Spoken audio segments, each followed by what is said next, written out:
Good morning everyone. আমার নাম জয়জিৎ কর্মকার। এই প্রথম সোশ্যাল মিডিয়াতে ক্লাস নিতে চলেছি। আজকে আমার এটা ইন্ট্রোডাকশন ক্লাস, একদম প্রথম ক্লাস। এর আগে আমি কখনো অনলাইনে পড়াইনি এইভাবে, বিশেষ করে ইউটিউবে। তো সামনে তোমরা সবাই জানো কয়েকটা খুব ইম্পর্টেন্ট এক্সামস আমাদের জন্য অপেক্ষা করছে। প্রথমত কিছুদিন আগেই আমরা দেখলাম যে মিসেলেনিয়াসের অ্যান্সার কি প্রকাশিত হলো, এবং তোমাদের মধ্যে অনেকেই হয়তো আশা করছো যে যাক মোটামুটি কোয়ালিফাইটা হয়ে যাবে। সুতরাং সামনে মেন এক্সাম আছে, তার জন্য প্রিপারেশন দরকার। সিমিলারলি সামনে কিন্তু ক্লার্কশিপেরও একই রকমভাবে অ্যান্সার কি প্রকাশ করবে, এবং তারও সামনে রাইটিং আছে, মানে মেন আছে, সেখানেও একই সিলেবাস। তোমাকে একটা রাইটিং পেপার অর্থাৎ দিতে হবে। সেখানটায় কী থাকবে? রিপোর্ট রাইটিং থাকবে, প্রেসি রাইটিং থাকবে, এবং আর থাকছে কি? আর থাকছে আমাদের ট্রান্সলেশন, সব থেকে গুরুত্বপূর্ণ বিষয়। তাছাড়া অন্যান্য যে এক্সামসগুলো আমরা দেখতে পাই সেখানে অনেক একটা বড় অংশে আমরা দেখতে পাই যে ইংলিশ গ্রামার থাকে। তার মধ্যে এরর কারেকশন একটা গুরুত্বপূর্ণ বিষয়, প্রিপোজিশনের ব্যবহার, ফ্রেজাল ভার্বসের ব্যবহার, আরও অনেক কিছু রয়েছে। তো সুতরাং ম্যাক্সিমাম স্টুডেন্টদের বা ম্যাক্সিমাম যারা কম্পিউটার্স আছো তাদের মধ্যে একটা জিনিস কি, যেমন কারো কারো কারোর মধ্যে অঙ্কে ফোবিয়া থাকে, সেরকম অনেকের আবার ইংলিশে ফোবিয়া রয়েছে। এর পিছনে অন্য কোনো কারণ নয়, একটাই কারণ যে বেসিকটা কারো সেরকমভাবে ক্লিয়ার নেই। তো আমরা যদি বেসিকটা প্রথম থেকে, ইংলিশের বেসিকটা যদি প্রথম থেকে একদম বেস থেকে স্টার্ট করে শেষ পর্যন্ত ওভারঅল কনসেপ্টটাকে ঠিকমতো আয়ত্ত করতে পারি, ইংলিশের মতো করে নয় বরং বাংলার মতো করে, তাহলে কিন্তু দেখব যে যে কোনো গ্রামার সেকশনের যে কোনো কোয়েশ্চেন্স আমরা খুব ইজিলি ব্যাপারটাকে বুঝতে পারছি যে এখানে কোথায় আনসারটা কী হবে।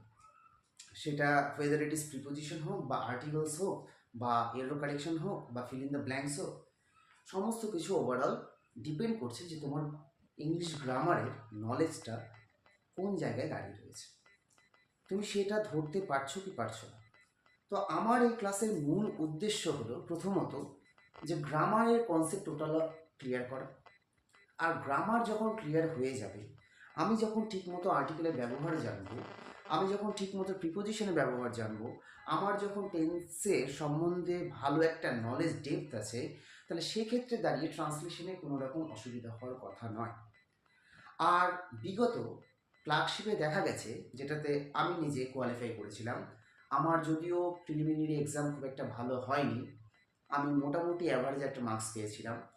আমার থেকে অনেক বন্ধুরা প্রিলিতে আমার থেকে অনেক বেশি মার্কস পেয়েছিল, কিন্তু যেহেতু আমার রাইটিংটা ভালো হয়েছিল এবং রাইটিংয়ে আমি যথেষ্ট ভালো মার্কস ক্যারি করতে পেরেছিলাম, তার জন্য কিন্তু বর্তমানে আমি এই চাকরিটা করছি।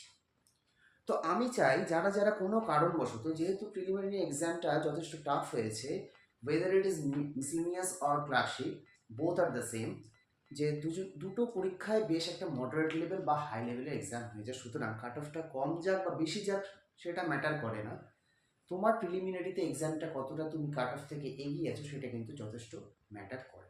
বিকজ আমরা দেখতে পাচ্ছি যে প্রিলিতে যত মার্কস পাচ্ছি আর মেন্সে যা মার্কস পাচ্ছি টোটাল অ্যাড হয়ে গিয়ে তবেই না ফাইনাল মেরিট লিস্টে প্রকাশিত হচ্ছে।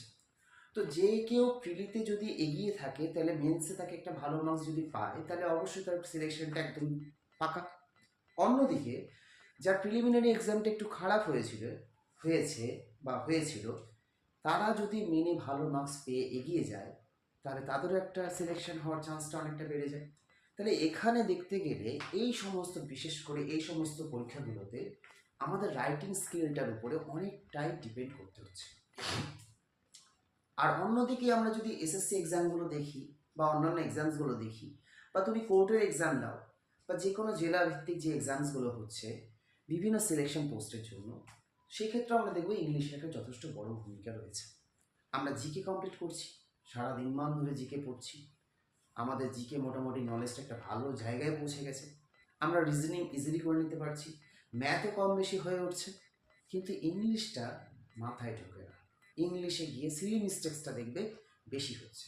কারণ একটাই, কারণ ইংলিশে সিলি মিস্টেক্স হওয়ার জায়গাটা তৈরি হওয়ার কারণটাই আমি যেটা বললাম, বেসিক গ্রামার নলেজটার উইকনেস। তো আমার এই চ্যানেলটা খোলার বা এই চ্যানেলটা স্টার্ট করার মূল উদ্দেশ্য হলো not only for the competitive exams but also যারা যারা একাডেমিক কোর্সে পড়াশোনা করছো ক্লাস 5 টু ক্লাস 12 পর্যন্ত, আমার এই যে ক্লাসগুলো আমি নিতে শুরু করলাম তার ধরুন আমি বলতে পারি যে তাদেরকে কোনো এক্সট্রা টিউশনস নেওয়ার দরকার পড়বে না, বিকজ বিশেষ করে এই তাদের গ্রামারের পোর্শন বা রাইটিংয়ের জন্য। কারণ এখানে আমি যেমনভাবে একদম বেসিক থেকে আর্টিকেল থেকে শুরু করবো এবং শেষ করবো ট্রান্সফরমেশন এবং রাইটিং দিয়ে, তার মধ্যে ট্রান্সলেশন পোর্শনটাও কমপ্লিট হতে থাকবে। সেই ক্ষেত্রে দেখা যাচ্ছে তোমরা শুধু যারা কম্পিটিটিভ এক্সাম দিচ্ছ তারাই যে লাভবান হবে তা না, যারা ক্লাস 5-এ পড়ে তাদের জন্য একটা ক্লাস যথেষ্ট ভালো হবে এবং যারা ক্লাস 12-এ পড়ে তাদের জন্য একটা যথেষ্ট ভালো ক্লাস তারা পাবে। সুতরাং সবাই এই ক্লাসগুলোকে ফলো করতে পারে।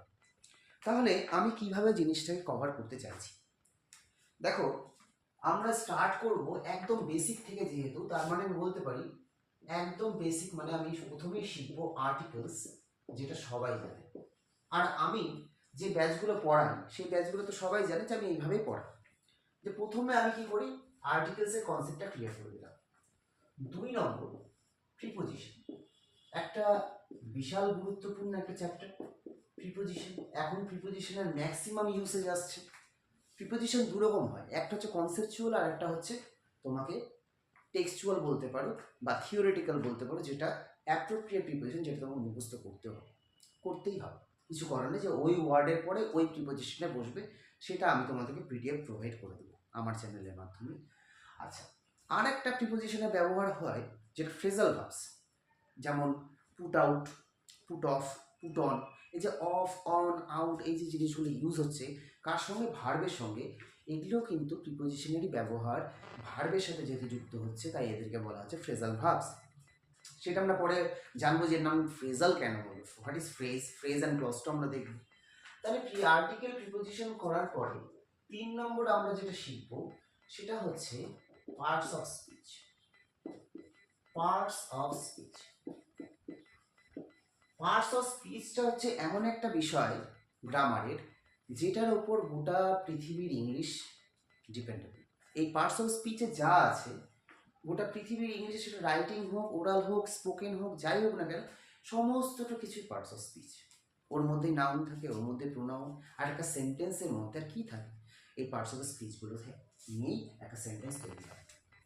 পার্টস অফ স্পিচ আমরা সম্পূর্ণটা ওরকম পার্ট করে আমরা সব কিছু শেখার আমাদের দরকার নেই, যেটুকু আমাদের জানা দরকার আমরা সেটুকুই করবো। নিশ্চয়ই আমি তোমাদেরকে বয় থেকে অপোজিট ওয়ার্ড জেন্ডারে যাবো না যে গার্ল হয়, হ্যাঁ কিছু কিছু ওয়ার্ডস আছে যেগুলো সত্যিই জানা দরকার। যেমন তোমাদেরকে একটা এক্সাম্পল দিই, যে যদি বলি ছেলেরা আনম্যারিড ছেলেদেরকে কী বলে, আমরা সবাই জানি ব্যাচেলর, তাহলে আনম্যারিড গার্লকে কী বলে, স্পিনস্টার।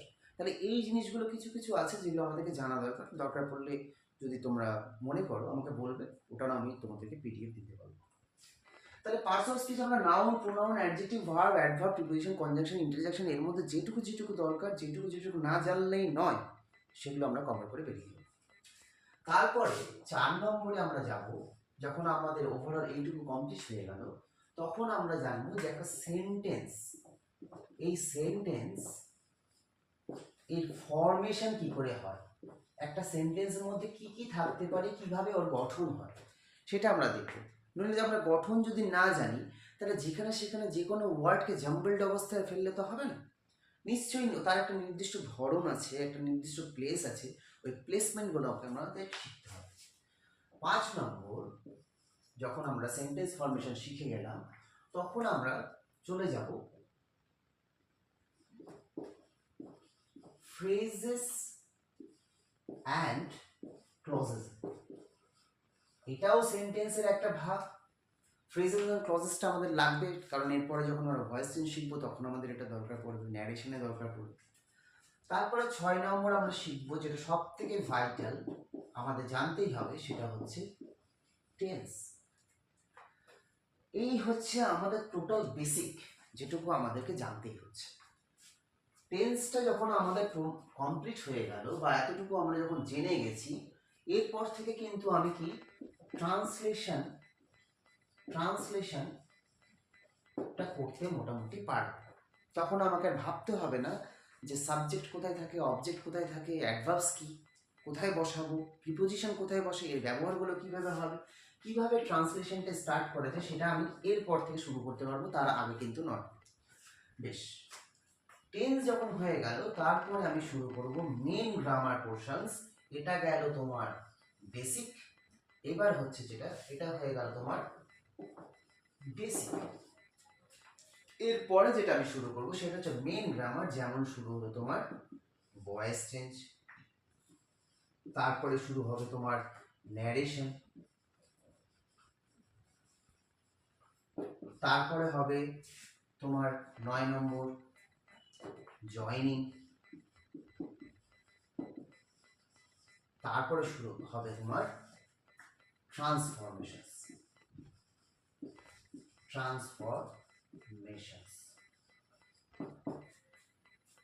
এই যে ট্রান্সলেশন পার্টটা আমি এখানে লিখেছি, এখানে যখন আমি ভয়েস চেঞ্জ করাবো তার সাথে সাথে ভয়েস চেঞ্জের উপর বেস করে ট্রান্সলেশন আমরা শিখব।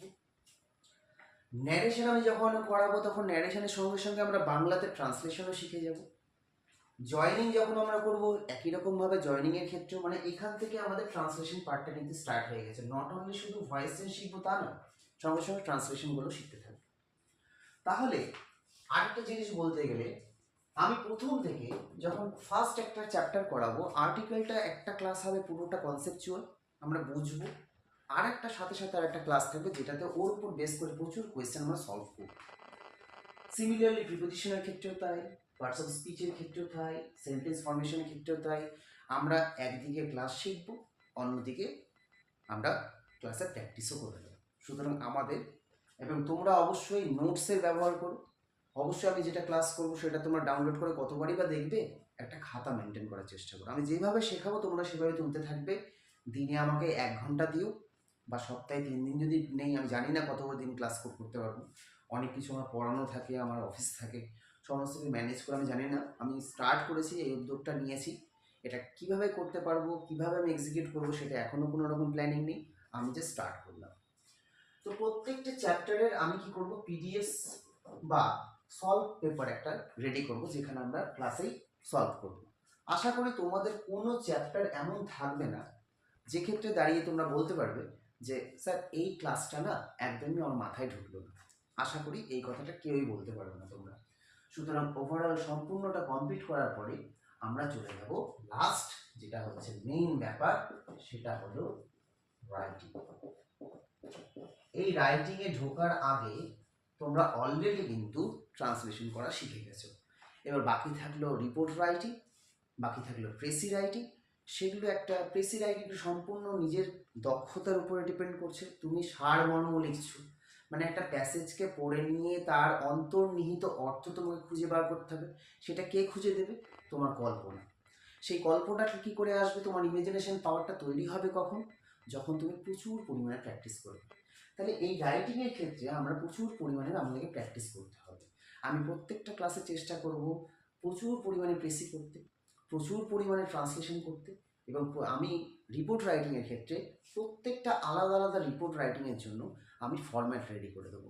তোমরা যে ফরম্যাটের মধ্যে জাস্ট ডেটাগুলোকে চেঞ্জ করে করে বসিয়ে দিলে কিন্তু রিপোর্ট রাইটিংটা হয়ে যাচ্ছে। আর আমার পরীক্ষার ক্ষেত্রে আমি ফায়ারের সম্বন্ধে পেয়েছিলাম, একটা গোডাউনে আগুন লেগে গেছিলো, সেটা আমি হুবহু কমন পেয়েছিলাম। আর বাকি থাকলো যেগুলো, সেগুলো সম্পূর্ণটাই তোমার দক্ষতার উপর ডিপেন্ড করছে। বাংলায় প্রতিবেদন হোক বা ইংলিশে রিপোর্ট রাইটিং হোক, তোমরা আশা করি কমন পেয়ে যাবে। কিন্তু বাকি ক্ষেত্রে প্রেসি রাইটিং কোনো গ্যারেন্টি নেই, ট্রান্সলেশনও কোনো গ্যারেন্টি নেই। অনেকে বলে পিকেতে সরকার পড়লেই হয়ে যায়, মোটেও না, পড়তে তো হবে সবগুলোই, কিন্তু আমরা মনে মনে ধরে নেব যে এটা কমন পাবো না।